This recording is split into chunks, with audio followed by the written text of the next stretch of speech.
Okay, so welcome to session 1 of Realistic Scene Lighting.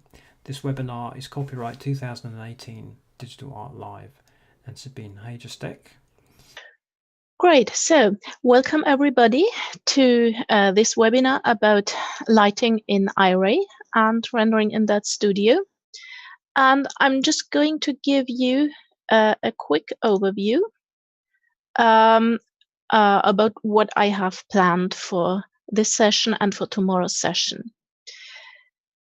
These are our topics. We're going to talk about what type of scenes we can have, the different environment modes that that studio offers, their characteristics, and how the various types of light work together with these environment modes, and the light types we have, and some case studies. The case studies I'm going to discuss them tomorrow. I hope to cover all of this today. The technical part will be our topic for today, and tomorrow we're going to look into how to apply it to a real scene. And at the end of each main chapter, we're going to have a Q&A. But if you have a question somewhere in the middle of a chapter, just as Paul said, just type it into the chat so it doesn't get forgotten or overlooked. So what types of scenes do we have? I think basically we can boil them down to outdoor and indoor, because either you have open air or you have a closed space. There isn't much in between. You could have perhaps a terrace that's covered with a roof, but still you have light that's coming from the outside onto the terrace. Or if you have an open courtyard, you have walls around it, but still it's open air and the sun can shine into it. So it would qualify as outdoor. Whereas when you have a studio scene with walls and perhaps no window or only one small window, that's definitely indoor. So we're going to look at these two scenes because we need to choose our environment mode accordingly, depending on what lights we want to use. And in the course of this evening, of this webinar, it will get clearer why this is an important decision and what other things it will affect. We have 4 environment modes in that studio: dome and scene, dome only, sun and sky only, and scene only. And the first 2, dome and scene and dome only, are very similar. And these are the ones we're going to look at first. And I've prepared a little test scene.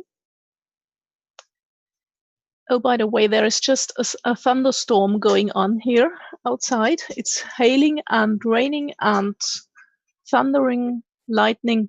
So I hope we don't get struck by lightning. So if I suddenly go dark, then you know what happened. But I hope not.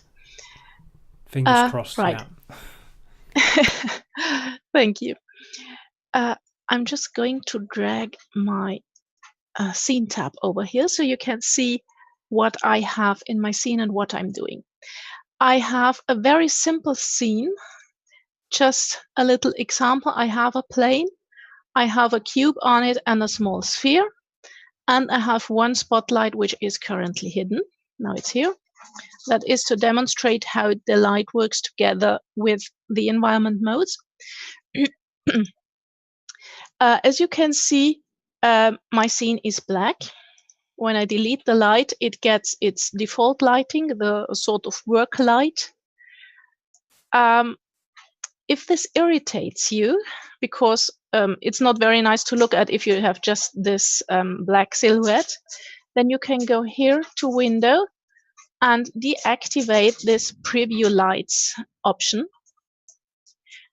And this means that the light is not taking into account for the preview. You always have this default lighting that shows you your scene elements regardless which other lights you have. When you have this activated, it shows you the light, and when you switch off the light, it's dark. So you may want this to happen, or you may want to have it like this. It always depends on what you're actually doing. I think for this demonstration here, it's better to have it in this mode. Right. Where do we find our environment modes? We have them in the render settings. It's set to iRay, and here this last option here is the environment section. And right in the very first drop-down menu, we have the 4 environment modes. Like I said, dome and scene, dome only, sun and sky only, and scene only. And we have dome and scene. We have this image here plugged into the channel, and this is the environment map. That's not a normal JPEG map like many other pictures. This is an HDR map, which means that it has a lot of lots of information more than a normal picture. It's 32 bits typically, and it contains a wide range from really, really low light information up to the very bright spot of the sun. And with this amount of light information, you can light your scene without any additional lights. When I switch this to the iRay preview, instantly we get this preview. That's what the scene looks like when it's rendered. Of course, this preview here, this is the interactive iRay mode, which doesn't render as high a quality as the photoreal mode would do in the final render, but it's a very close approximation. So for demonstration purposes, I'll stick to this preview render mode, because that means it renders much faster. Right, we have this environment here. As you can see, it's not a very detailed image. It's sort of blurry here. But you see that we have a background, that something is going on here, and you see it as a reflection in this metallic sphere.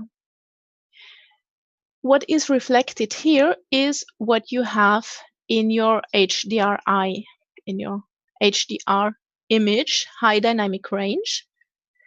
And you can find these images also for free on the web. And a very good source for it is this this site here, hdrihaven.com. They used to sell them. Now they're completely free, but if you want to download a lot of their images, they ask you to support them on Patreon. And when you donate to them, they give you a link to their Google Drive, and you can download all their images in one go instead of getting them one by one from their website. If you just want to have only a few, you can go here and look at the preview and just pick one. They're really high quality. They have a real high light intensity that is good to work with, because some other free HDRI maps have a low light intensity, and then the renders always turn out a bit dark, a bit boring, flat, without any distinct shadows. So I really like to use the images from this source here. Okay, but we're going to switch the pictures, the image later. First, let's look at some basic settings. And for example, you can switch the dome on and off. So if it's off, it renders with a transparent background. Now it's displayed as gray. When you render it as a final render and save it in PNG format, this will be transparent. You will only get the geometry that I have in this scene. I can also, now I have this floor plane as a bit of geometry in my scene. When I switch that off, you can see that I still get this shadow here. And this is created by this option here, by the draw ground option. I can switch that on or off. And this shadow will be rendered too. Also, if the dome is switched off, then it will render with a transparent background with this shadow. And you could take that as a PNG file and put it onto a photo in postwork, and it will still have the correct shadow. So, which is sometimes very handy. Right. So which other options do we have? Let me get my plane back. Here we go. For example, we have the intensity, and the environment intensity. We also have an environment map, which also has a value here. They multiply by each other. So when one of these is set to 0, you get nothing, because this value multiplied by 0 makes nothing. Or also the other way around, no lighting.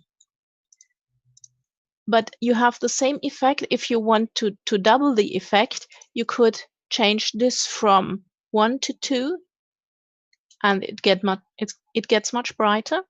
Or you could change this from 2 to 4. It's the same effect, because 1 multiplied by 4 makes 4, and 2 by 2 also makes 4. So it's your choice which one you would like to use. The environment lighting resolution doesn't have a very big impact in my experience. It might be useful when you have a scene with a lot of shadows, where you have a lot of details in the shadows, to increase this lighting resolution. But in my test renders, I haven't found a big difference that would make it necessary to change anything. This lighting blur can be useful. In this map, it doesn't change a lot because this is blurry by default. But sometimes you have low resolution HDRIs, and then this blur makes it a bit smoother. If it looks pixelated and you want to render the dome, you can soften the pixels by switching on this blur. The dome orientation rotates the dome, or rather the image. But I haven't found a case yet where it would have been necessary to rotate this, because the maps you usually find on the web, they're all in the correct orientation, with upside down, that is with the right side up, and I haven't found it necessary to change anything here. What is practical is the dome rotation, because in an HDRI, your light source is a fixed point. You can see the reflection here in this sphere. The sun is in this spot in the reflection. That means it's coming from somewhere up here. We can also see that the shadow goes in this direction. So to change the position of the light, we need to rotate the dome. You have to imagine this like a huge sphere that is around your entire scene. And on this sphere, you have this image as a texture, basically. And where the sun is, where the brightest spot is, that is your main light source. Depending on the image, it could also be a bright lamp or something. So when we rotate this, let's say by 90 degrees, then also the shadow changes. You see the bright spot, the reflection of the sun that was here previously, is now here, and we don't see the shadow because it's right behind the cube.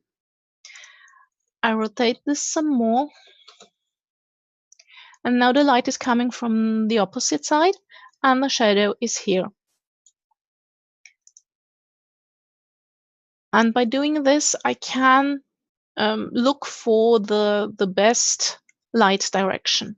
When I have an HDRI and I want to find the best orientation, the best dome rotation that creates the nicest shadows and the nicest light reflections, then I go here, I click this gear icon, go to the parameter settings, and this nudge here is usually set to 1. That means that each click on this plus rotates the dome by 1 degree, which is a very small change. I like to change this to 20, and then I can go here. I put my preview option to the iRay interactive preview, and I go here and just click the plus sign, so it rotates by 20 degrees, which is each click, and I just look for the type of light which I like best. And when I found one, then I stop this, go back to texture shaded or any other mode, and start the re-render. And then I have my final image. So that's a rather quick way to find the best lighting when you're working with a map, especially if you don't know the map really well, so you know by heart which rotation value will produce which type of shadow. Do you have any questions so far? I'm interested to know what are your favourite environment maps. Do you tend to stick with the same one? Well, it depends. For testing purposes, when I check my own clothing textures, I usually use the one that's plugged in by default because I think the customers or a large part of the customers is going to use this map, at least for the first test render, and I want it to look good in this render. So I check with that map, and it's nicely balanced. It's not too bright, it's not too dark. It has enough things in it to make nice reflections on metallic parts. So actually it's quite a nice map. It's just a bit bluish, but yeah, it's a typical outdoor situation.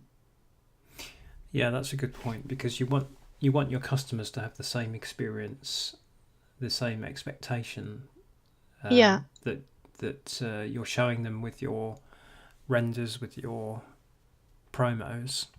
So yeah, you want to stick to what they're using most of the yeah. time. Yeah. What I like to do is I go here and where it says white point, which is by default a bright white color, I just put in a tiny bit of blue, and this compensates the bluish hint of the um, default map. You can see it's now a warmer hue, whereas when I set that back to white, it gets more bluish again. So that's what I like to do to get rid of this bluish tint. Yeah, otherwise a little bit cold, perhaps. Yeah. Yeah. And that works with all types of maps. So if you choose a map that is perhaps too reddish, some with artificial lighting have a very reddish tint, then you put in a tiny bit of a pink or orangish color, and it filters out the orange and makes it cooler. When you have when your light color is too yellowish, you put in a bit of yellow. When it's too greenish, you put in a bit of green. So it's very easy to handle, actually, because you just look at the type of color you want to get rid of, and then you put it in first in a very light value, and if that isn't enough, you can go more intense. If I take let's say I choose this color that's quite a bright blue, then it goes really pink. So that would be too much. No more questions at this point. Yeah. Trevor did mention, he said, never really knew how to use that gear thing and have done DAS for years. That's a confession that he's given to everyone. Okay, yeah, there are a lot of hidden features in that studio, but this gear thing is your friend because it gives you all the setting for this particular parameter. Also, when you have morphs in a figure or bending limits, this is where you can switch things on and off, where you can set the default values. You can really make it remember your personal preferred settings. So that's a good thing. I like to use that. All right, thank you. Very welcome. Okay, back to our dome and scene settings. We have covered this. Yeah, the ground texture scale, I'm not really sure what it is doing because it does some, yeah, I'm going to look into that later. Actually, right, what I wanted to do, I wanted to load a different scene because that's what I can demonstrate better. Here we are. Because that's where the ground texture scale comes in.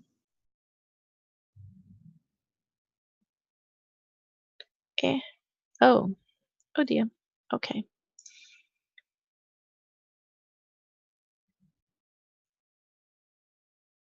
I prepared the scene and then I changed the path, the folder name for the textures, so now I can't find the textures. Okay, let me just fix this quickly. Sorry about that. Hey, no worries. This is a new set, an upcoming set.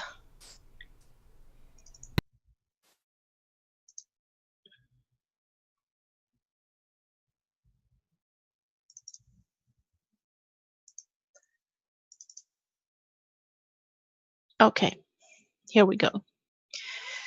So now she's standing in the middle of nowhere in this default environment. And I forgot to call up my my folder with the HDRIs.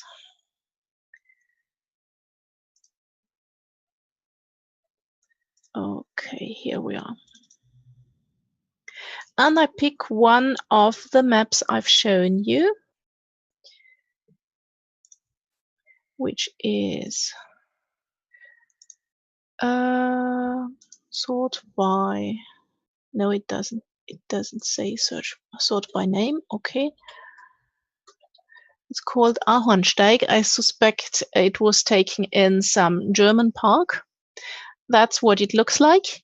You have a park area, a sort of square, it seems, with benches and lanes and a lot of trees. So I'm going to use that as the light source and the background image for my scene here. And I just grab it from my file viewer and drop it here.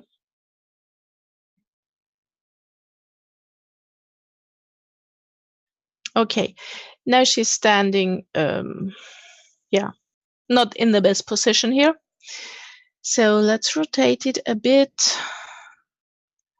And I happen to know that I want to have this around here. And now you can see what the problem is with this particular image, or with many HDRI maps that you can find on the web as freebies. The scaling just isn't right for that studio. They work great as sources for the light, but not so great as backgrounds. Although it seems so lovely. You just load in your map and you have the lighting together with your background and a full scene, and you don't need to load anything else. You get everything ready in one file. It's great. And it would be, but with a lot of maps, it just doesn't work. As you can see, she's standing on the floor. Yeah. If we switch on the floor here, she's standing on the floor, but the map is just going on down here.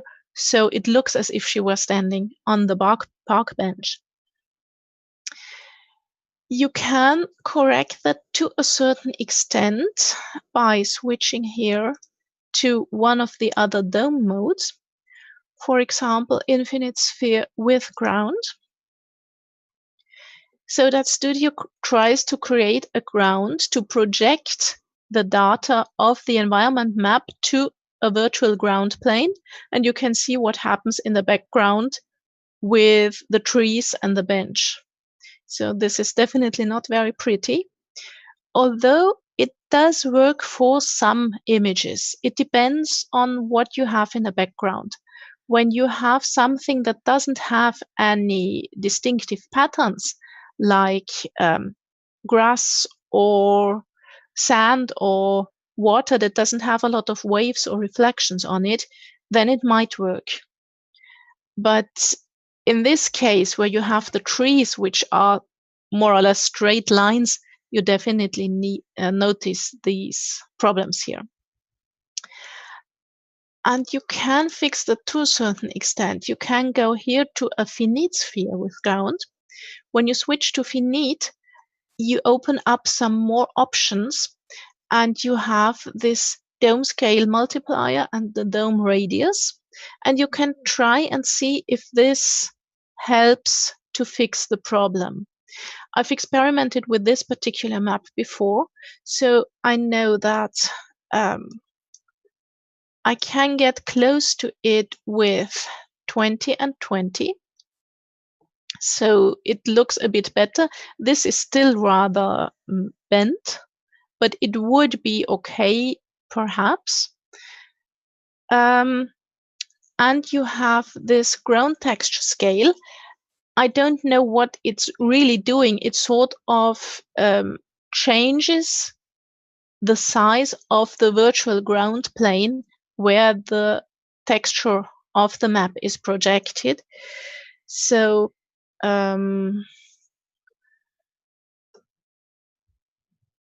that's not too bad. So it fixes a bit of the distortion here, because when we compare it to the original, you can see that this here, we're quite lucky with this texture because the distortion is happening in an area where we have the border of this walkway. When we go here and switch on visualize finite dome, we see that exactly here is the border of this virtual ground plane. By the way, this is only visible in the preview. In the IRE preview, in the final render, you don't get these weird colors. That's only a help for adjusting your scene. So when we increase the size of this ground plane, this gets a bit less distorted here. It distorts in the other way again. So yeah, this is perhaps 150 is better. Not really. As I said, with some images, you can make it work more or less. With some, you just can't. It depends on how big the space was around the camera when the image was taken. If this matches the internal space that studio uses for calculating the dome. And you can scale it here, but you can't go down as much as you like, because you see this round, this roundness here. The tree is supposed to be straight, but here it looks bent. And when we move over here, you see we move outside the square, the sphere, outside the environment sphere. And the closer we get to the border of the sphere, to the edge of the sphere, the stronger the distortion is. So this is not a good solution for all HDRIs. What this site, this HDRI Haven, offers is a download of background images, not for all. No, not for this one. Okay, typically. They do have for this one, I think. No. They have sometimes specially made. Oh, come on. This one has them, I think. Yeah.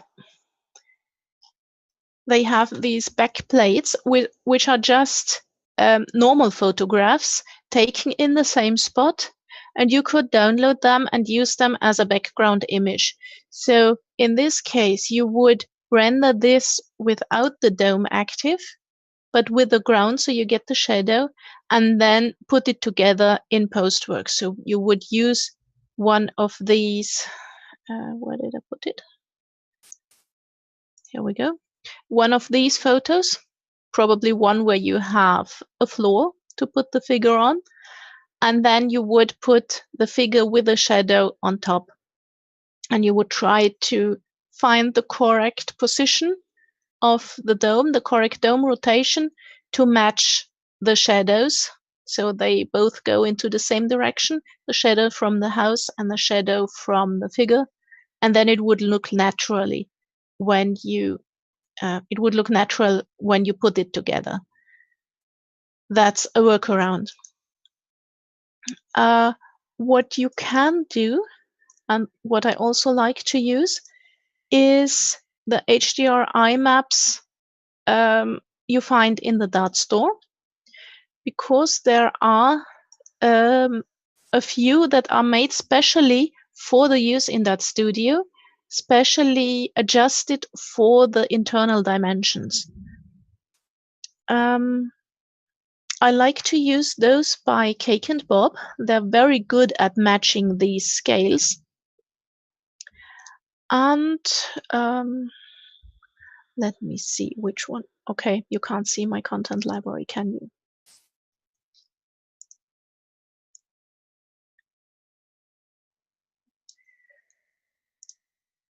Let's go here. They also offer the option of have it DOF compatible or not compatible.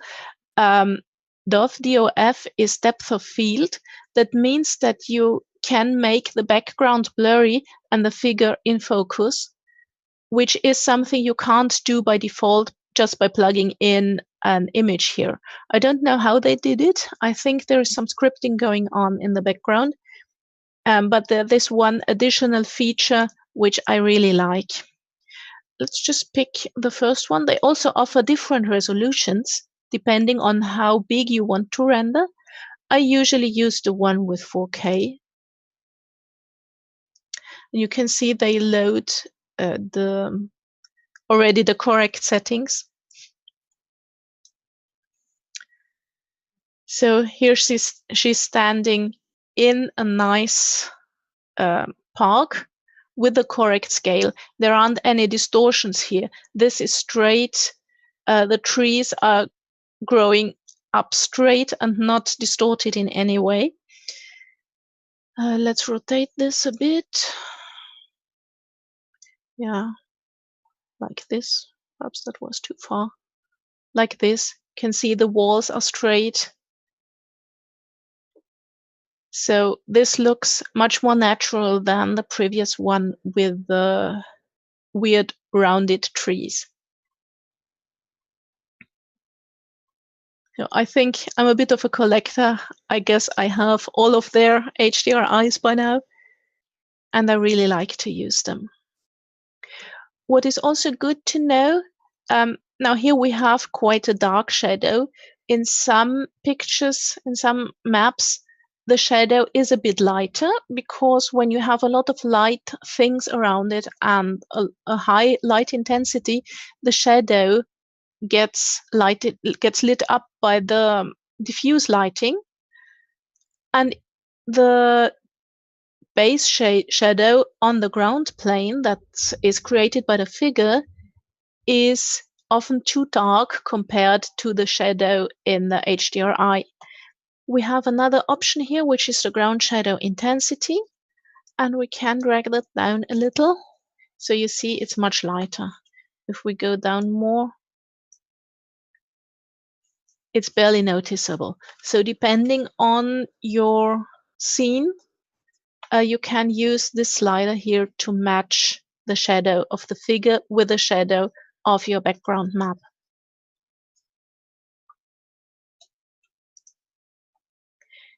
Do we have any questions so far? A couple of items in the chat box.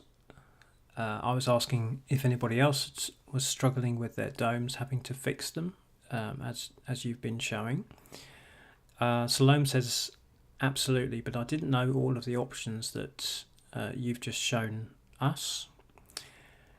Eddie says some, generally the ones from HDRI Haven work well, but I've had problems with others.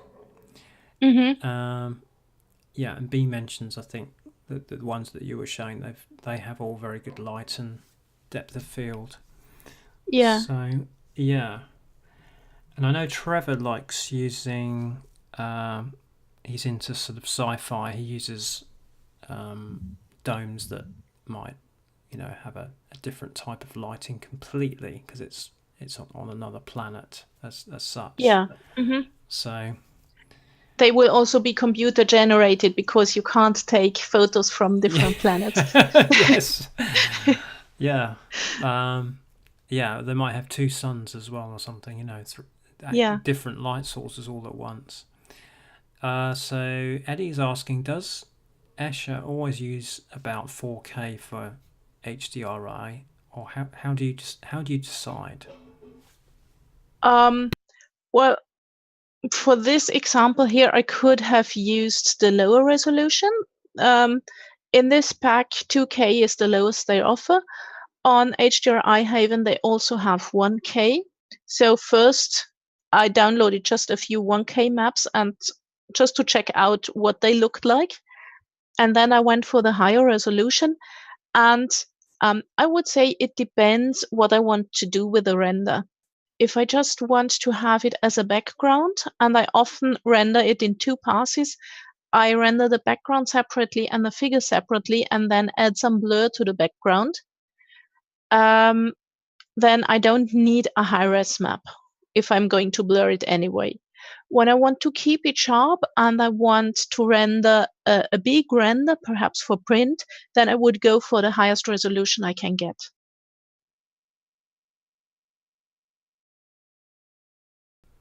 Okay, thanks for that. Was that helpful? Answer. Yeah, I think so. Okay. Yeah, thanks for your question, Eddie. Okay, any other questions on domes so far? I think we're good to go. Okay. Great. Then I'll call up my... Oh, let me save that so I don't have to reapply the textures. Okay. I'll go back to my test scene with a cube. Because there's one thing I haven't shown yet. I will preview. By reducing this environment intensity or also the environment map, you can make the scene darker. And I did that now to make the effect of the light more noticeable. And now I've switched on my spotlight, which I've prepared. And it's somewhere here. Yeah. When I look from the outside on my scene, I have my cube here with a sphere on top. I have my camera here, and I have this spotlight here that lights this scene, and it produces green light, so we can distinguish what comes from the HDRI, which is this whitish bluish light, and the green light, which comes from the spotlight. You can see they both work together.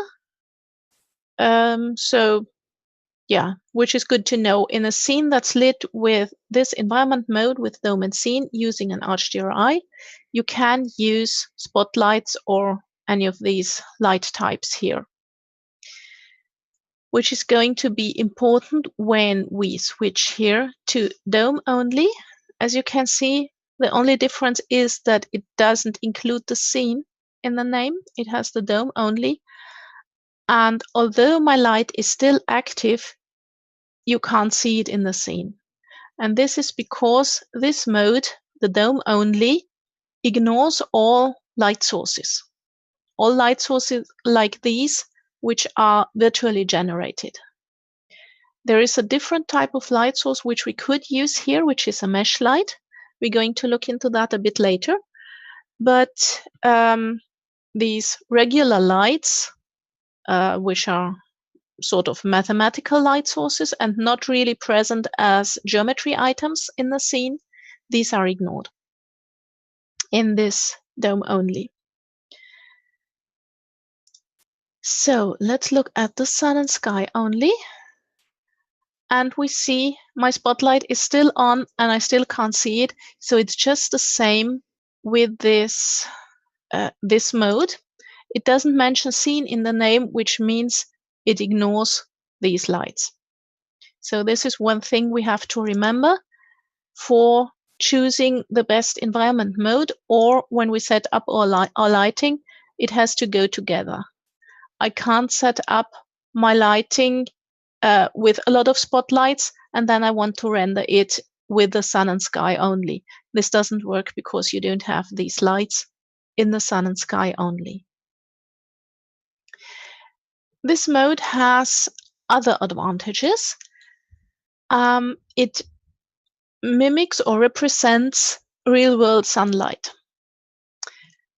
We have here the same settings as we had in the HDRI in the dome mode, with the environment intensity, with the orientation, which I have never needed before. The dome rotation does the same thing as before. It changes the orientation. It rotates the dome, the environment with the sun around your center point.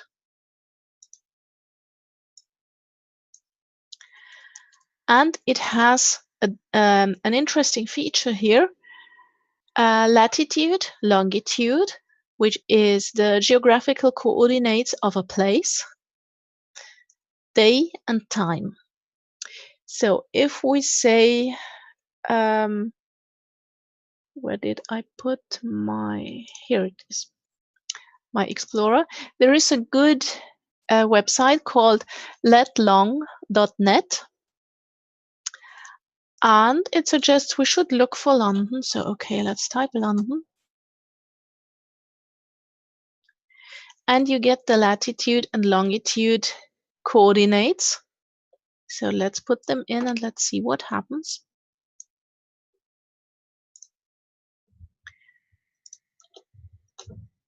I'm just doing a copy and paste here, and make sure you copy the -2.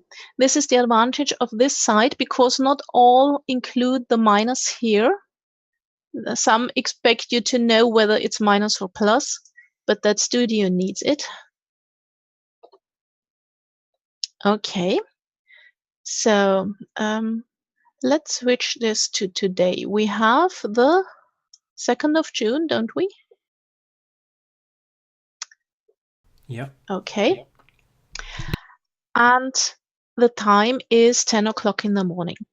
Now, I haven't been to London today at 10 o'clock in the morning, but I think this shadow is too long. This looks more like evening lighting. What would you say, Paul? Was the sun so deep on the horizon today at 10 o'clock? Well, given the time of year, we're approaching mid-year, aren't we? Yeah. Mid-season. So when the sun is getting higher and higher, and rising earlier and earlier. So by 10 o'clock in the morning, it's actually relatively high. So it should be higher, shouldn't it? Yeah. Yeah. And this is something that confused me for a while, because when I set the coordinates for my place, and I set time like 4 o'clock in the afternoon, it was pitch dark. And the trick is that you have to adjust this time offset, which is actually the world clock, and it's still set at the -6 for the default value. And the default value is the coordinates of Salt Lake City, where the offices of DARTS are located. That explains so a lot. they put they put in their time difference to the world time, to the standard time. The UTC actually means Universal Time Coordinated. So that's the new name for the good old Greenwich Mean Time. So for London, we would have to set this at 0. And now this looks more like it, doesn't it?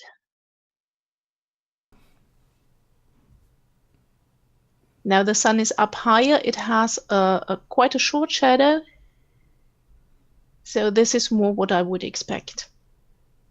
So when I enter the coordinates for my place, we are 1 hour in advance.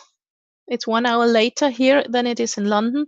Then I would need to put in +1 if I put in the coordinates of my place. And depending on what you put in here, you need to know the time offset. Was that confusing now, or is it clear?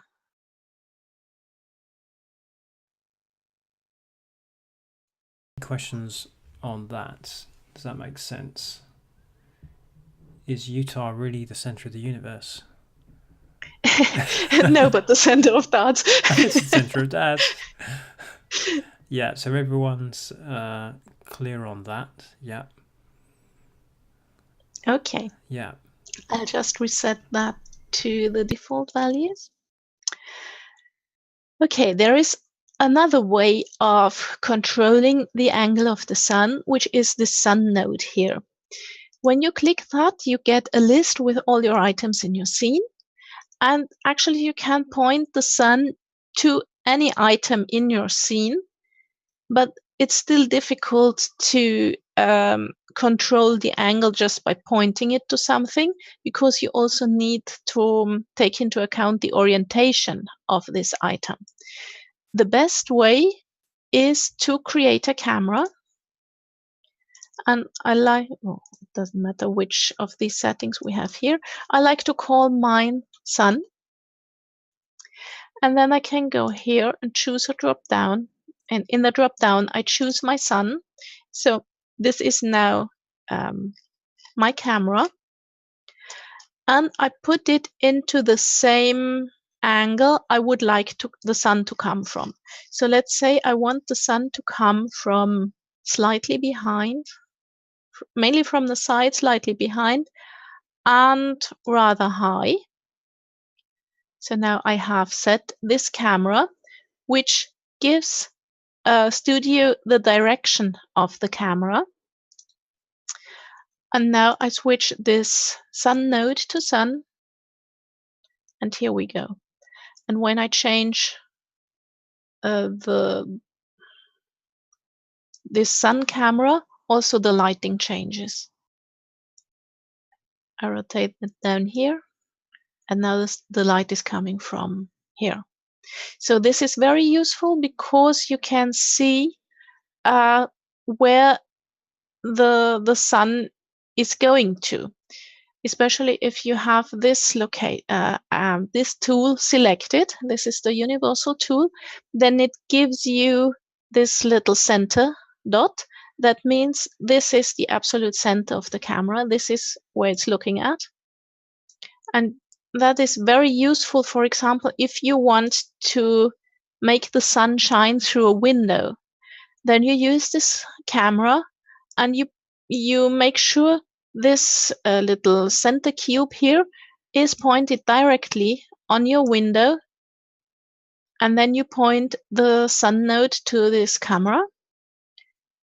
And you're all set. The sun will shine right in this direction. You can mess this up by changing the dome rotation.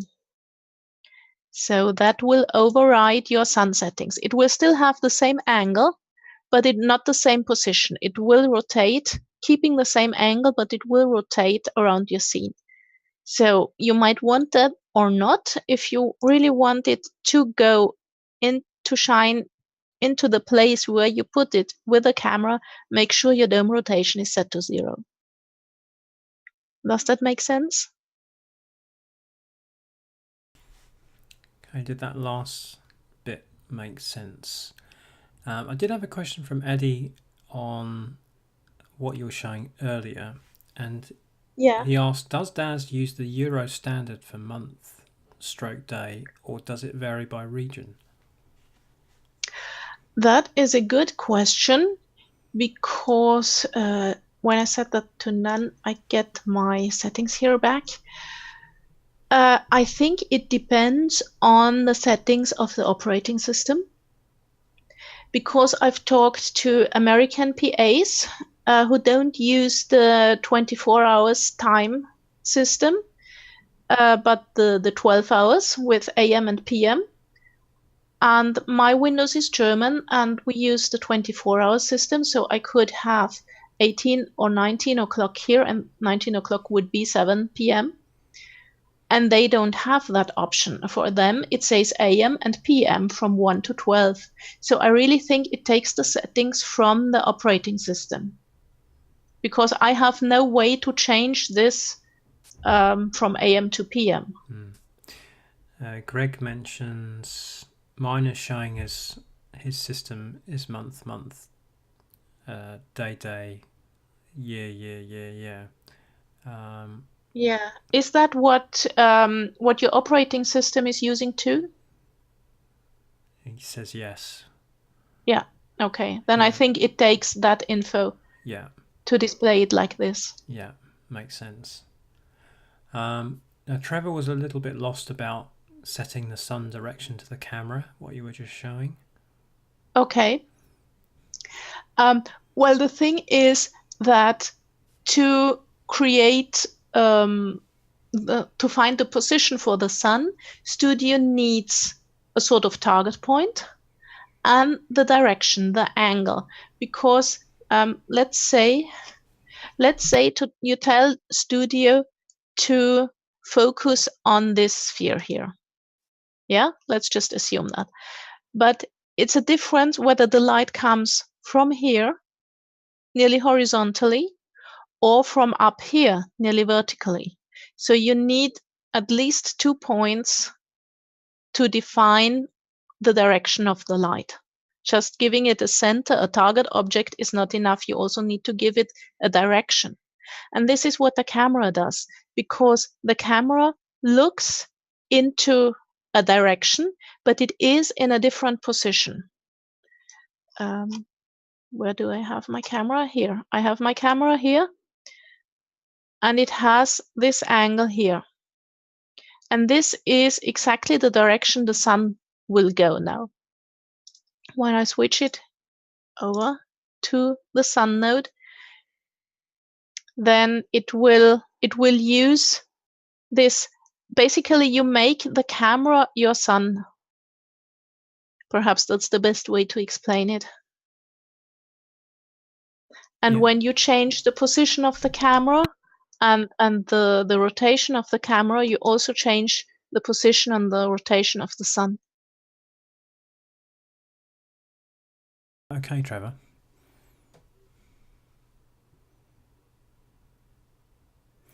Yeah, Trevor says, so you've selected your own sun as the sun. Yeah, perhaps I should have called it sun camera or something. Yeah. This is not, that's not the iRay sun. It's just a camera which I've called sun, so I know what it is, so I don't confuse it with my scene cameras. Yeah, I think. So I didn't point the sun at the sun. I pointed it at the camera. Sorry about that. That really was a bit confusing. Okay, thanks. You're welcome. What else do we have? We have environment intensity, which affects the. Okay, let me get rid of that. Let's go back to 10. Okay. The environment intensity affects the whole scene, the light and also the background. So you can see the gray here now is much lighter. When I set that back, it gets darker again. The sun disk intensity, where do we have it here? This affects only the light. I'll just show it in an extreme value at 5. So this is bright, very, very bright, but the background didn't change. So if you want to have this difference, you only want the light to be more intense, but not the whole scene, you can use this one. The sun disk scale, you can see that this shadow is rather sharp edged. That is because the sun is smallish. You can go beyond the laws of physics and increase the size. And the bigger the light source is, the softer the shadow will get. And you can see it has softened up here a bit. We can make it even bigger and it will get softer. So that's a useful thing to know, because soft shadows, especially when you render figures, will look much more flattering than these hard-edged shadows.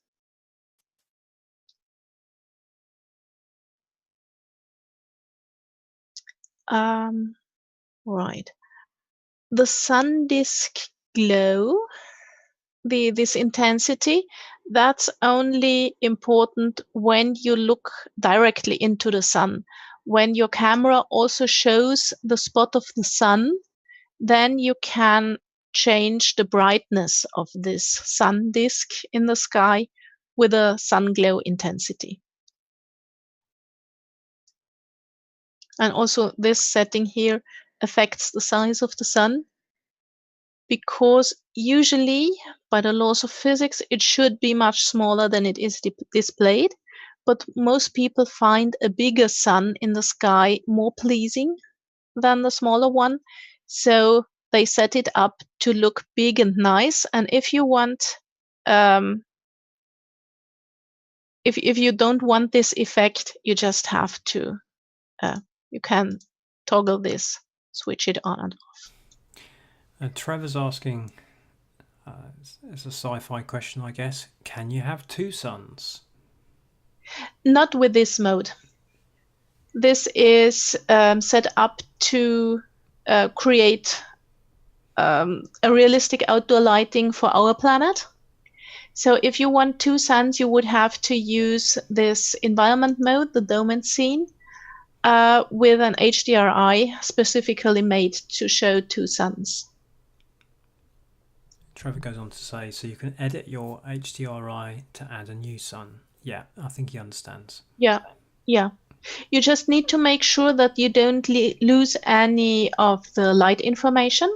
So you need to use the this file format, which is special for the HDRIs, which is EXR. And I think GIMP can handle it, Photoshop definitely can, and there are other special HDRI programs to edit these images, because that's really a lot of data that's behind these file sizes. Thank you. You're welcome. Oh, what I noticed, this I said something wrong before. The physically scaled sun has to do with the intensity. The size is this sun disk scale. The realistic size would be 1.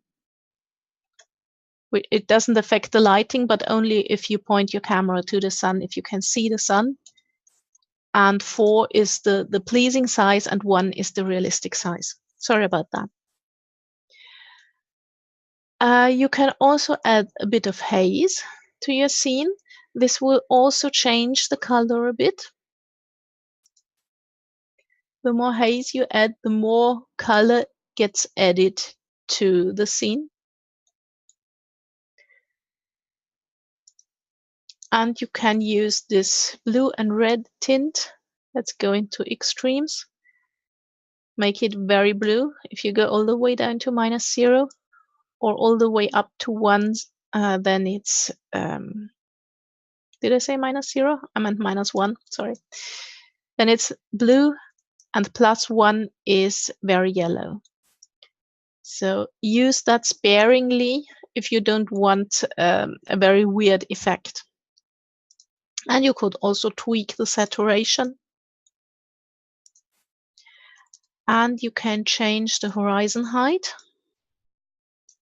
which can be practical if, for example, you have a room with a window and you don't want the horizon to show in the window. As you can see, this line here doesn't look too pretty. You could either blur it with this slider here, or you can change the horizon height. However, the horizon height also influences these settings here. If you change this setting, you change the altitude, and that means that you have different times for sunset and sunrise. Or you get more or less lighting at the same time of the day than you would get with the height at 0. So that's something to keep in mind. And this is quite practical, the multiplier.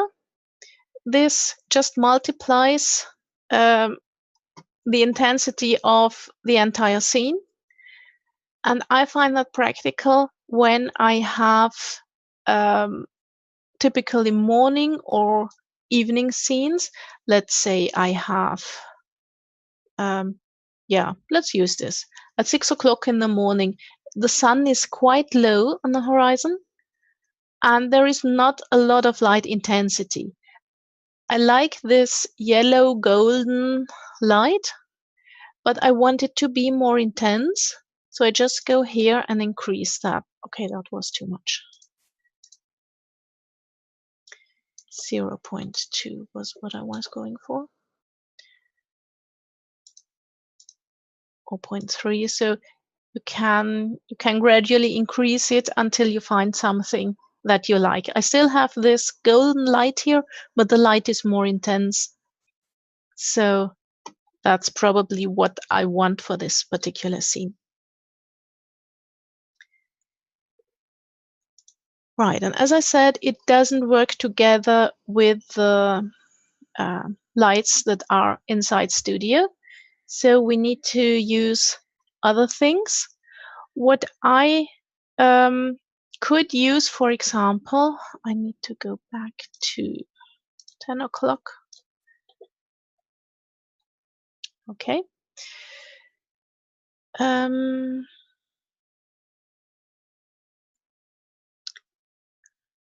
I have prepared a second cam. No, sorry, that looks at this. Let's stay here.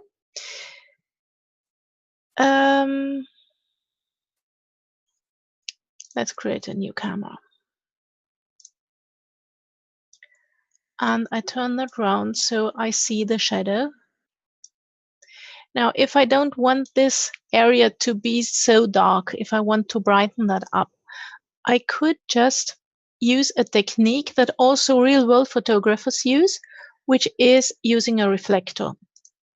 And I just create a plane. Where are we? Plane. Here we go. Let's make that bigger, 2 meters. Okay. Select that. And rotate it.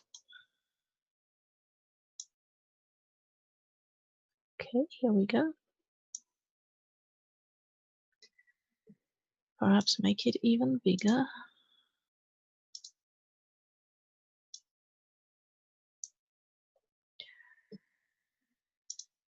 Perspective view.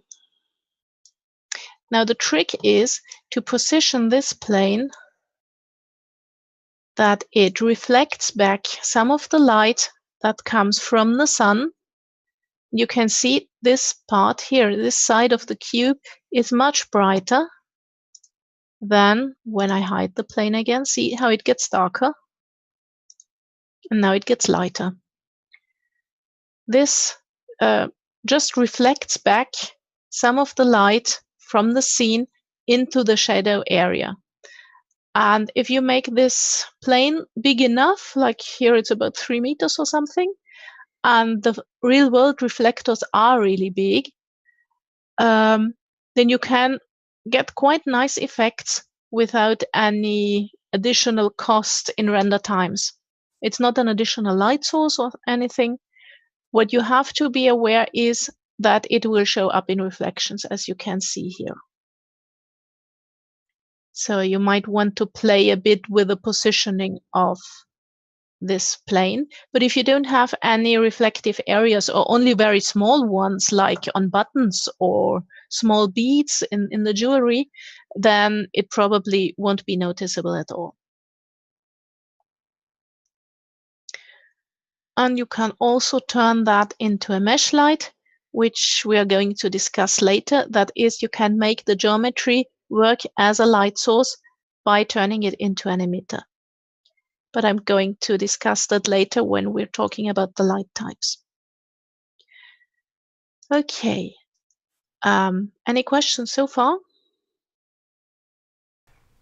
I do have a question from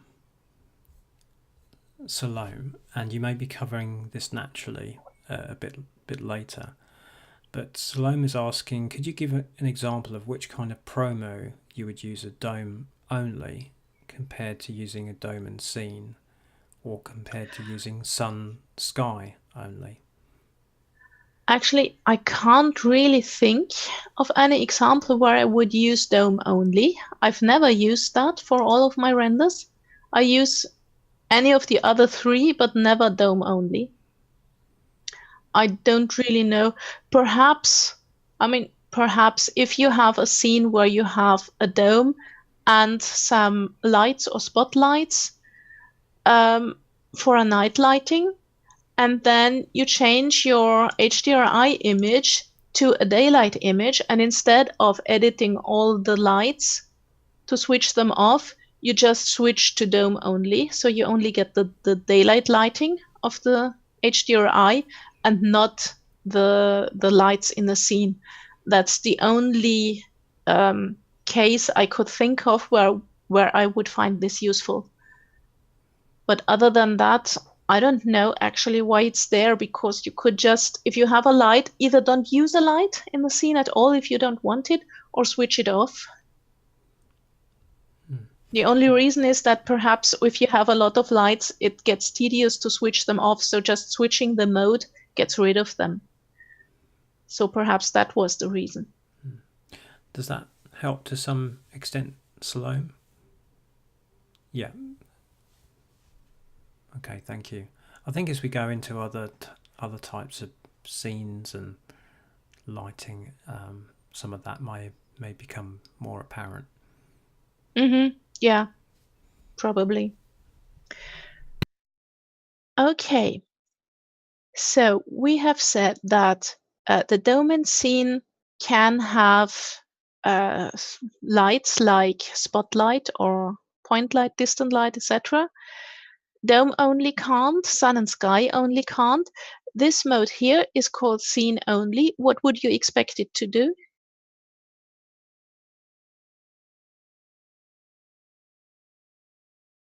Any guesses? Okay, Trevor says no dome.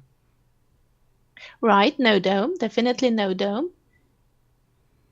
Okay, any other guesses? B and says, about light? B says just show scene lights like emissive ND spots. Exactly. Yeah. Spot on. I've prepared a little file. No, I don't want to save this.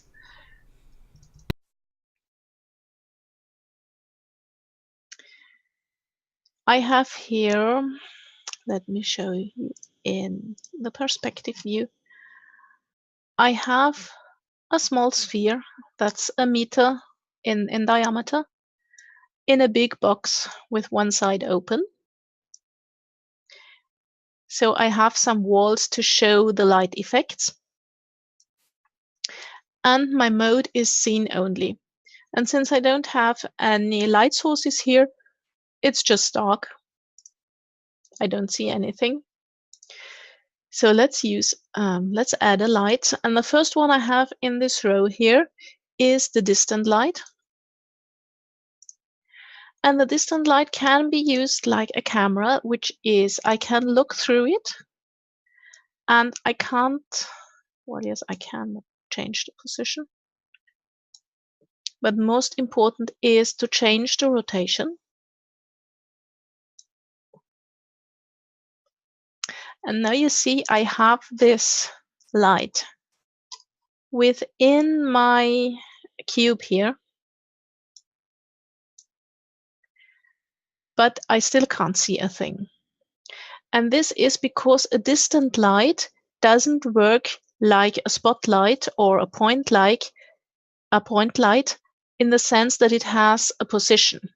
A distant light for that studio always comes from the outside and goes into the scene.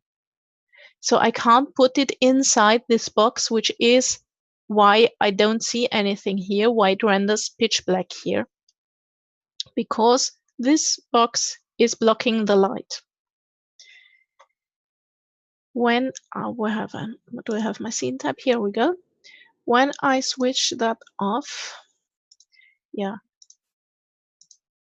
for some reason I need to stop the Iray preview and start it again to make that visible. So now we see a little bit of light effect on this sphere. We just need to make it brighter.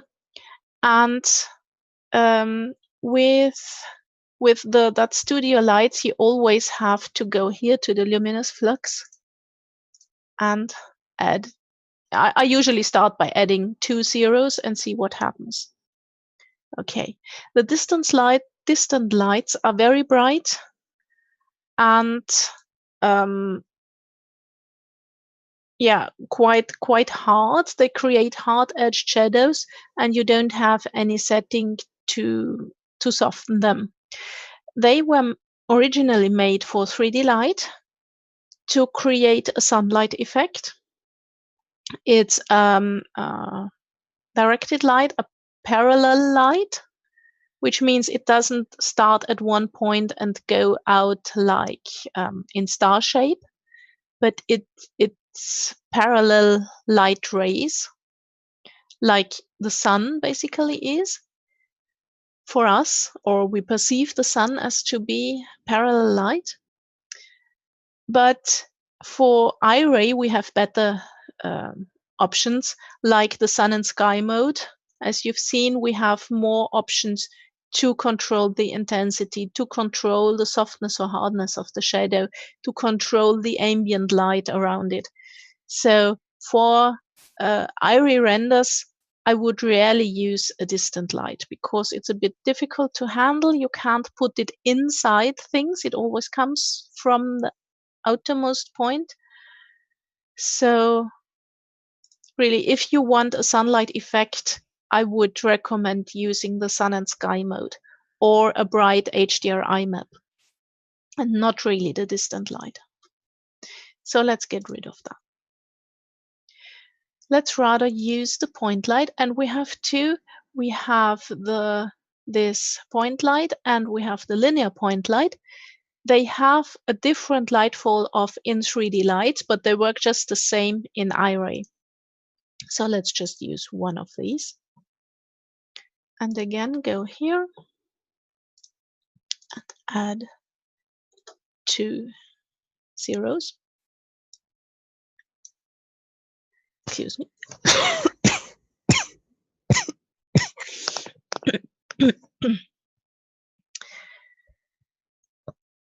I want to add my room again.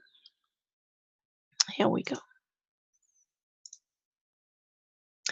Now, the point lights aren't very strong. Well, this room is huge. I have to admit that. I think it's 10 meters or so, but still, or even more, because if this is 1 meter, I think it's 20 meters or something. So it's really huge, and one small point light is not enough to lighten it up. But you can see it has a typical light effect. And the point light has several options. For example, you can change the light geometry. I'll just make this a bit brighter. Yeah, like this. And I'm going to add some sub D to my sphere. Okay. And select my point again. We see that we have quite a sharp-edged line here, and also the shadow is sharp-edged. When I switch the light geometry to a sphere, it gets darker, but it also gets softer. Let's make it brighter. It is a little bit, no, not very much. I think you see it better when I zoom out here. On the outside, it gets softer than as a point light. So always remember the rule that a small light source, and the point is the smallest you can get, makes hard edge shadows, and a soft, a big light source, like the sphere, especially when we make it bigger here, makes a soft shadow. So that is always good to know.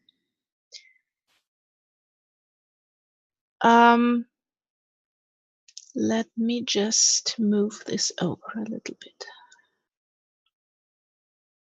Okay, now we have our light here, and because I've increased the size of this sphere, it looks quite big. I can use this option here to hide it, render emitter off, and then this little thing is just shown in the preview. If I stop that and do a real render, I just have the light, but I don't have the light source visible in the render. It would be about here. But in the final render, we don't see it, which is very practical.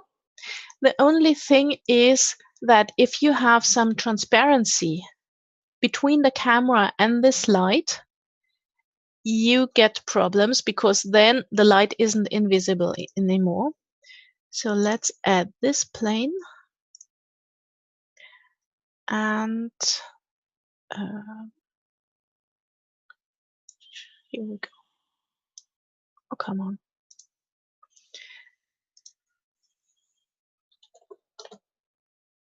All right. And now let's put this up here in front of the light, like this. And let's make it, let's switch to the IRA preview. Okay, we have this problem now that this is bigger than it should be. Let's move it back. Okay. And my plane, if I reduce the opacity now, here it is.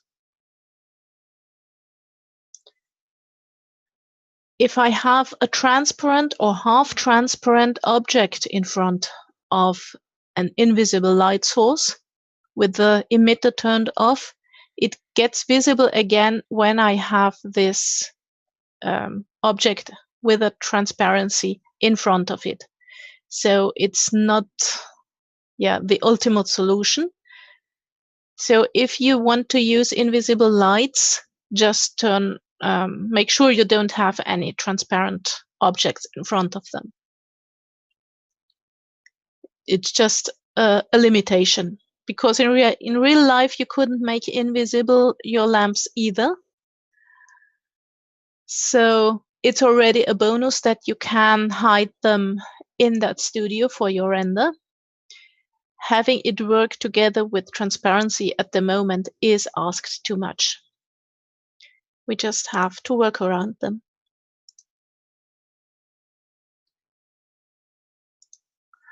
Okay, let me select this light again. The light temperature changes the appearance of the light. So when you turn that slider down, it gets yellowish oranges. Okay, 0 is too. 0 doesn't turns it to white. It doesn't do anything. 100 is plain red, and if you turn it up way up, it gets blue. You just have this range from red, orange, yellow, and shades of blue. You can't use this slider to create green or pink or other colors. For colors of your choice, you can use this one.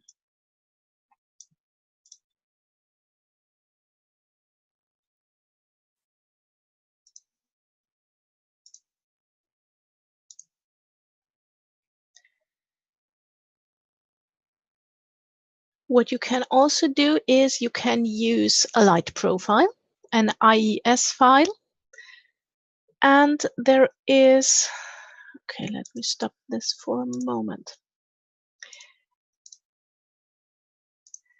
Here, for example, is a source for free IES files, or if you Google for them, you can find them on the home pages of many lamp manufacturers. They offer them for free for architects who would like to render visualizations of the constructions of their plans with the lighting in place.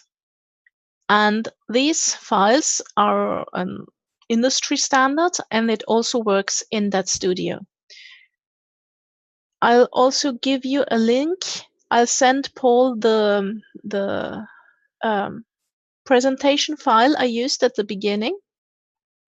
And on the last page, I'll add all those links where you can find these resources. He will then send them out to you. I'm just going to load up one of these files. And I have them here.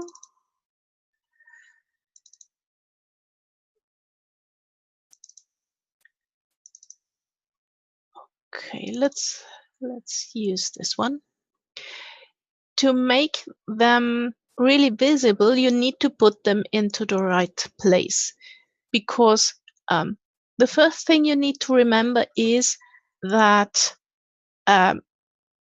these files work from the front, from the camera backwards.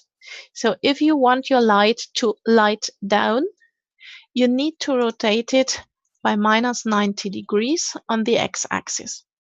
And now we get it shining down. And to make the shape of this light really visible, we need to place it near a wall. Okay.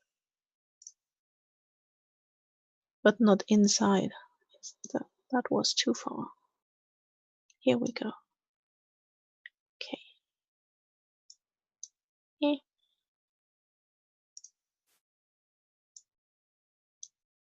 Okay. And when you use a light profile, you shouldn't use any of these. You should just use the point light, because then it really uses the profile to the best extent. And you have a lot of different shapes here. And this comes also with a picture overview. As you can see, you have 30 very different light shapes, which you can use in this way. and it totally controls the distribution of the light. This is the same point light we had recently that was sending light in all directions. By using this light profile, it just sends the light down in this special pattern and blocks all the light that's going up. So if you had a nice light fixture here with this screen or some ornament, this would be a good choice to add a light with this light profile, because real world lights often create these distinctive shapes.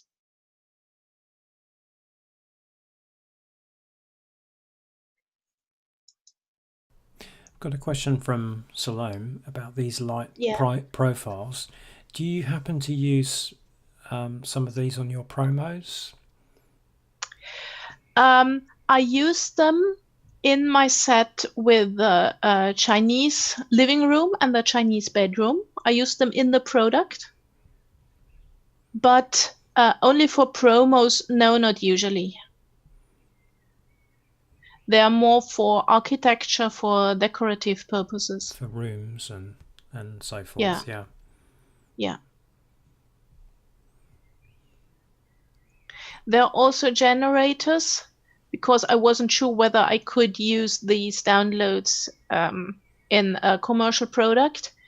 So there are generators which create your own IES files, and I used those to create a shape I liked and plug that in this slot here.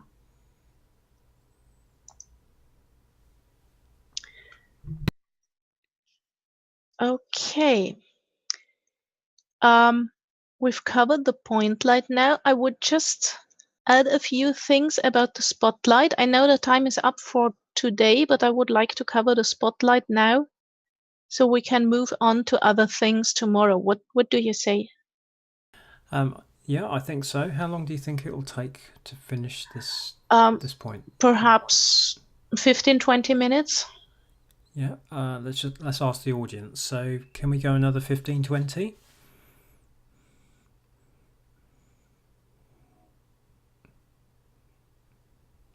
I think we're getting a general yes. So yeah, let's go for it. Yeah. Okay, cool. Because then we have covered the technical stuff today and can move on to the application tomorrow. Great. So this is what the point light can do for us. I just want to delete that and add a spotlight. And also the spotlight can be used like a camera, which it means you can use all the camera controls to position it. And you can also select your object. When you are looking through the spotlight, you can select your object and use this icon here to point it at this object, which is sometimes nice to center it if you got lost. Sometimes by using these controls extensively, you get a bit lost. So that's a good way to find back. And what you can also do, you can go to the general parameters and use this point at feature. And then it will lock your selection. And okay, sorry, I forgot to click OK. Accept.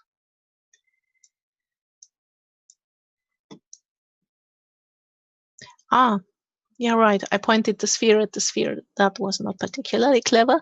I need to select the spotlight. And now I can use the point at. Right, here we go. And now when I rotate, rotation doesn't work too good now, but what does work is the move tool. Now if I just move the light around, also if I move it like this, you can see that it rotates and it tries always to point at this sphere, because that's what I've set here. So that's quite a good thing. Let's say you want to light a figure's face.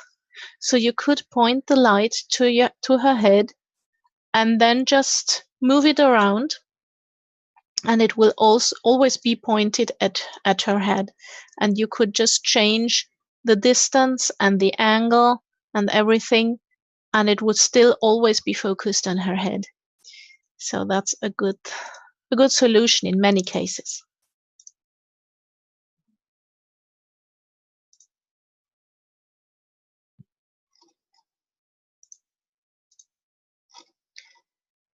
Okay, I'll just delete that and create a new one, because here we go. Sometimes when you've moved it too much, the view gets a bit distorted. And rather than moving it back and forth all the time,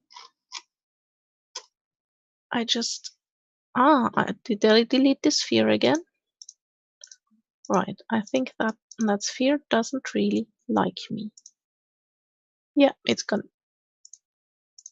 Here it is. I wanted to delete the spotlight and create a new one. Yeah.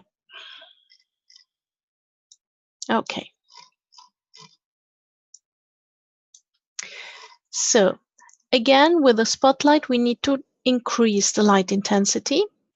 And you have the light controls in the parameters tab in light, or you have a special light tab where you also have the general controls for the position and the rotation of the light.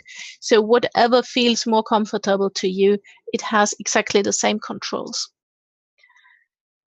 And always when you create these lights, you always need to make sure that you are in Iray render mode, because you get different controls when you create them while you are in 3DL or in Iray. So it's rather not a good idea to switch the render engine after setting up your lights. You should decide on that beforehand. Just as a side note. The spotlight, let me make it more intense so we can see what it's doing. Here we are.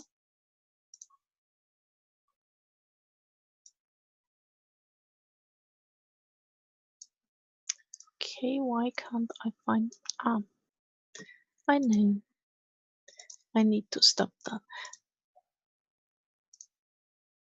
This actually is new. I didn't have that before, that I have to stop my preview and start it again to get an update of the scene, but okay. It obviously has a life on its own. Right, so we have this, let me just find a good light angle. That's the opposite direction.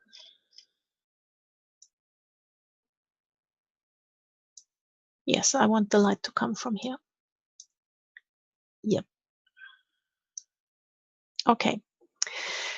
By default, the spotlight also uses a point. The light rays emit from one single point, and you have this crisp shadow.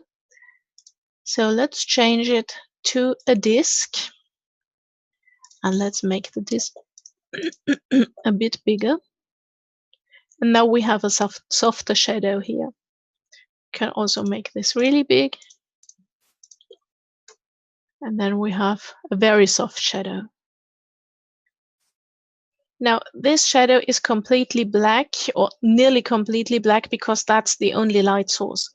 If we had some more light around here, it wouldn't be that black, but this is rather an unrealistic situation, because there is no ambient light at all. That is not what you have in the real world, but it is what this scene-only mode gives you, which can also be practical, especially for setting up single lights, because you don't get any interference by other lights. The spotlight works just like a real-life spotlight. For example, it has a spread angle. You can make it bigger. Then this also gets softer. You see that you have a rather soft transition from the bright inside to the dark part outside of the light circle. Or you can make this smaller.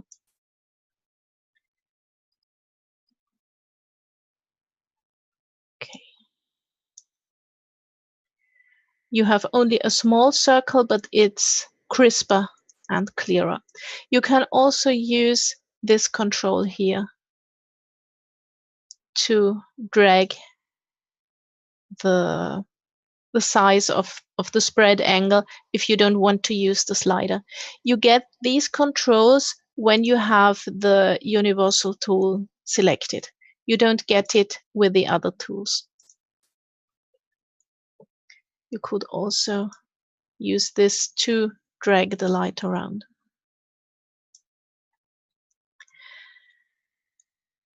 I set this back to default. And the exponent is another interesting item.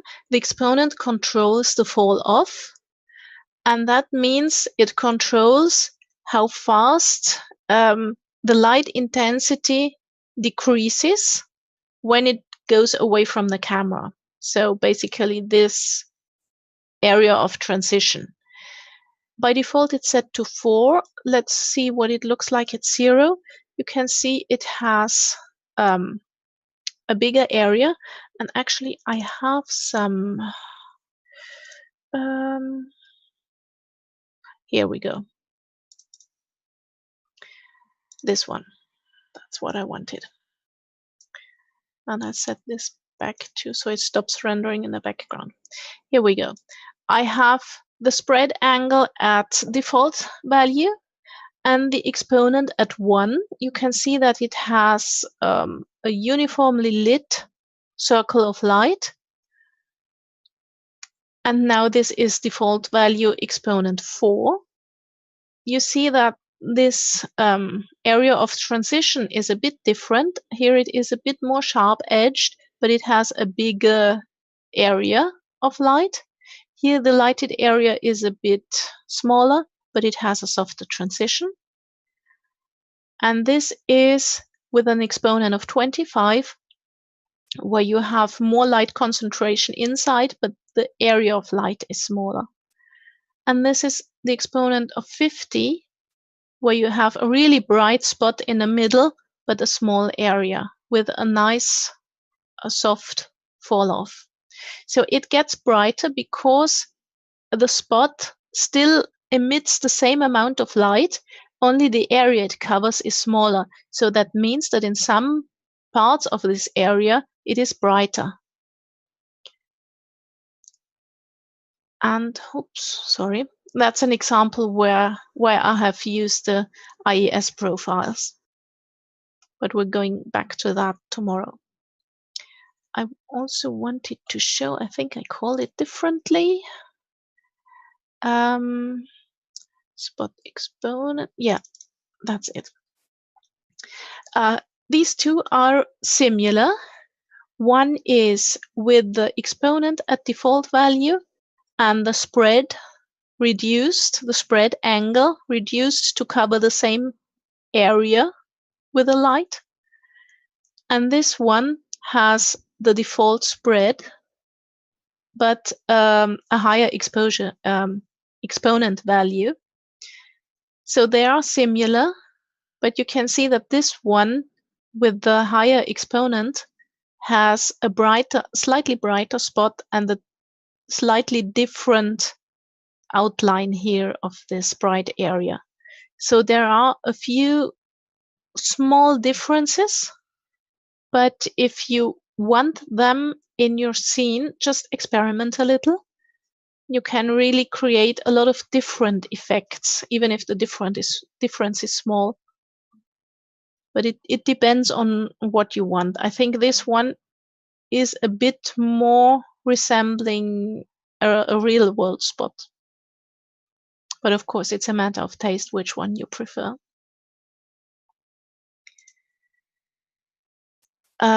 Okay, also here the same as in the spot in the point lights. When you have this light geometry, the size determines how soft your shadow will be. The bigger it is, the softer the shadow will be. But of course, you may have a problem to hide it in your scene.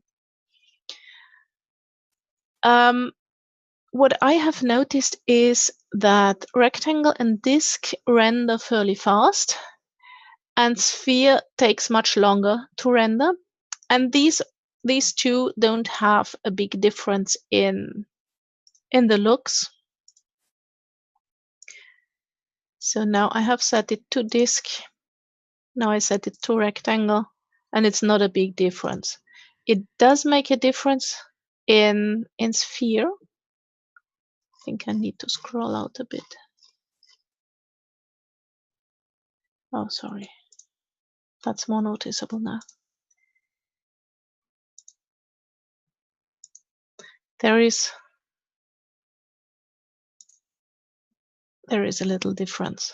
Okay, it's not so noticeable now with this brightness. With lower brightnesses, it was plainer. I usually find the disk works well enough, and it renders a bit faster than the sphere. And the difference isn't that big that I would say, okay, it's worth the additional time to render it as a sphere. So with a disk, it usually works well enough. And yeah, the other controls are the same for the luminous flux, which is the light intensity. You could also use this slider to change the intensity, but I prefer that one because this stops at 200 and this goes up indefinitely. And you have, again, this color temperature here. And yeah, with the spotlight, you can't use IES files. You need the point light for that, or the mesh lights. And oh yeah, I wanted to cover the mesh lights, sorry. But that is a quick thing. I'll just add a plane.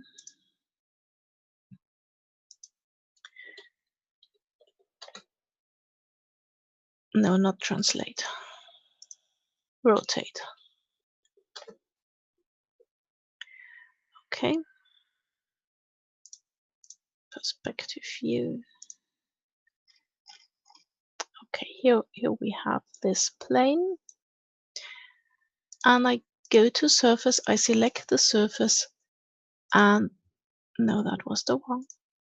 I apply the iris shader. I have set it to an action in my scripts menu.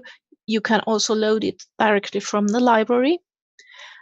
And I have now my base über iris shader applied.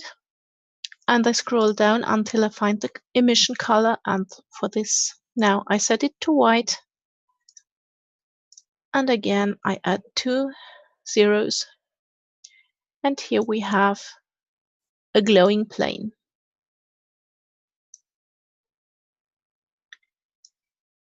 So this is a mesh light. And the advantage of a mesh light is that it is geometry. That means that it will work also in these scene modes, environment modes, where we don't have the other lights working. So that means in dome only and in sun and sky only, the mesh lights will work.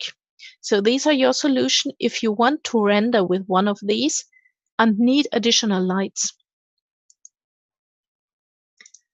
And there is one thing. You see that this plane now emits in both directions because this option here, two-sided light, is on. When you switch it off, it only emits in one direction. So this is up to you which one you need for your scene. This is only really visible for the plane. It's not noticeable for other geometric shapes because it doesn't really make a difference for your render whether this sphere, if I made this an emitter now, you wouldn't notice if it emitted into the inside too or only to the outside. So this is only really noticeable for the planes. And this can also, here it's called emission profile, but it can also read the EIS files.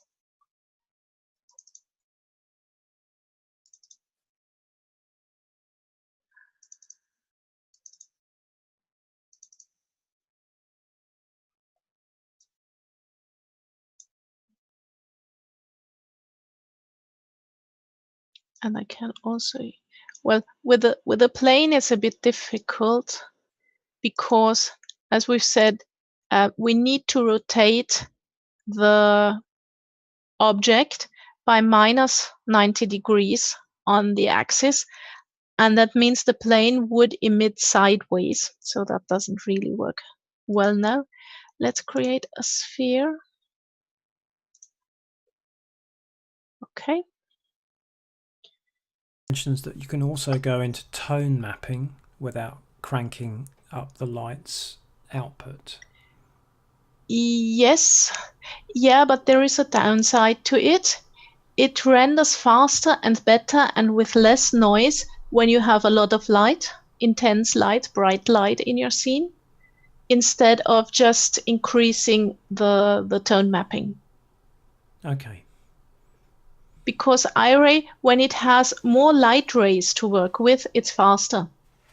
If it has to use the same light ray, because it doesn't have so many, because the light is dark at a low intensity, then it has to use and reuse this light, and somehow the computation, the internal calculations are different when it doesn't have so much light to work with, and then it takes longer and you get more noise.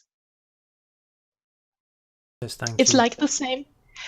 You might know when you're taking photos, and the digital cameras allow you to set a higher ISO value. And the higher the ISO, the more noise you get in your photos. And it's just the same with Iray. When you have not enough light and you use the tone mapping to make the light look brighter, you get the noise. So Trevor says, so for a dark scene, to have the light bright and turn down the final result with tone mapping? Yeah, that would work better. Yeah. And it would render faster. Okay, thanks. I just wanted to show this one little thing.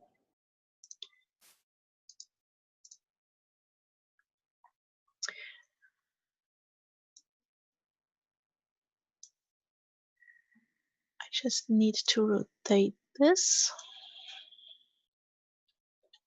No, not translate. I don't know why I always type here. I want to rotate it. Here we go. And now I move this to the back.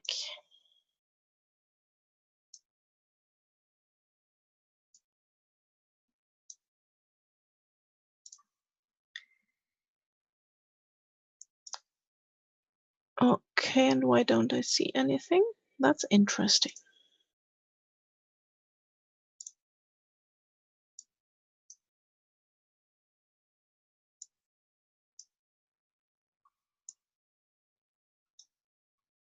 Ah, it's too small here, obviously. When you have a mesh light, the light intensity increases when you scale it. Here we go. When it's too small, it's just like, yeah, like, I don't know, a pin-sized lamp or something, which just wouldn't be very visible. Just want to have it here in some place where you can see it. Yeah. Oh, come on. Here we go.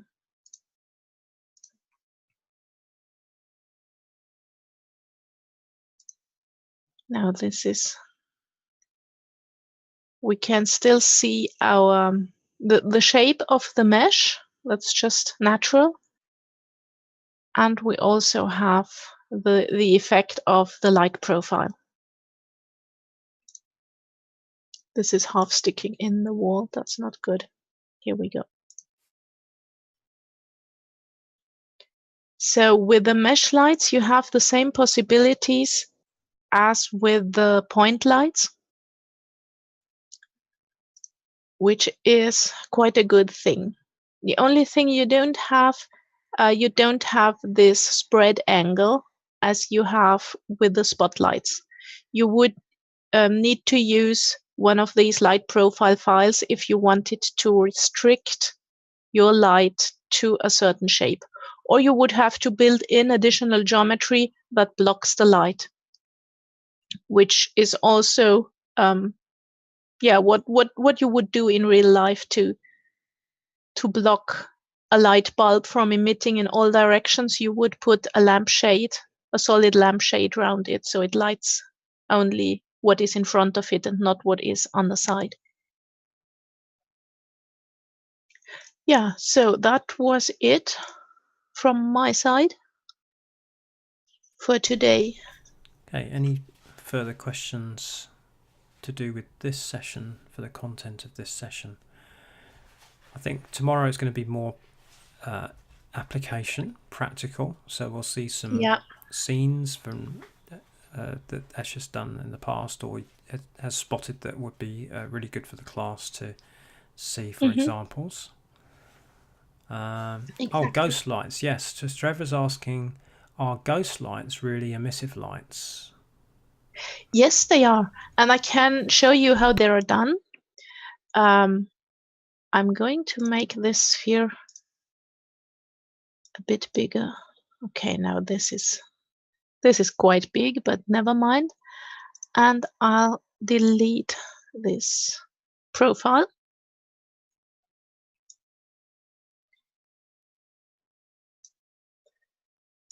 Go back to preview. Make it a bit brighter. So you can see it emits light, it lights the scene. And itself, it's very visible here. You can make a ghost light just by reducing the opacity. You still see a bit of it, which is why it's called ghost light. You can reduce that further. Okay, now it's nearly gone. When you go down too much with the opacity, the light intensity goes down too.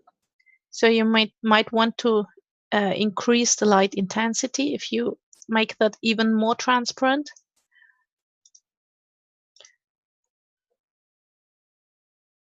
Well, actually, it holds up pretty well.